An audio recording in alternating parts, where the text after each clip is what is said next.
It may be April, but football is front and center today. This is a live look at Lambeau Field in Green Bay, Wisconsin. The NFL draft starts tonight at 8. And next week, high school football teams in Southwest Florida start spring practice. The NFL released the annual Helmet Laboratory Performance Testing results. It shows which helmets are the safest ones for the pros. And Wink Sports reporter Zach Oliveri found out what's being done at the pro level and what that means for youth and high school ranks. High school football teams return to the practice field Monday for day one of spring practice. We've seen Guardian caps used in practices in our community, a tool to keep players safe from head injuries passed down from the NFL ranks.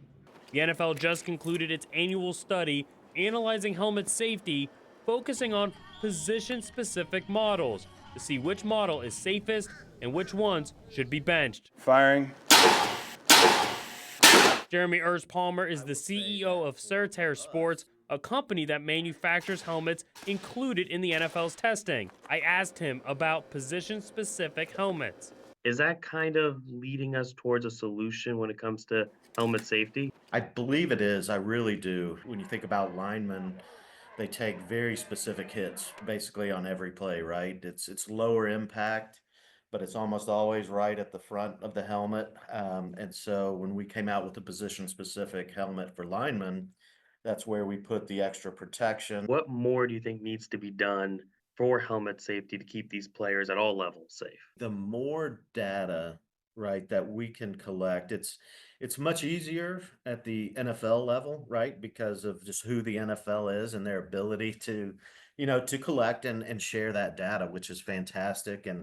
And that is very helpful. One of the things, though, that we've been really trying to focus on is how do we get similar type of meaningful data at the high school level and even at the youth level, at the 12 and under level.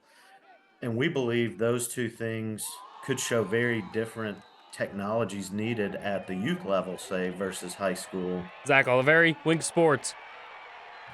It makes sense that they would look at data that's more and more specific to positions and people now, but we all look at those helmets and think they all look the same. There's a lot of technology and science that goes into them. I know, and there's so many high school players that might get a concussion or two, and that can impact them and their sports ability to play sports the rest of their lives. Yeah, improving them every year.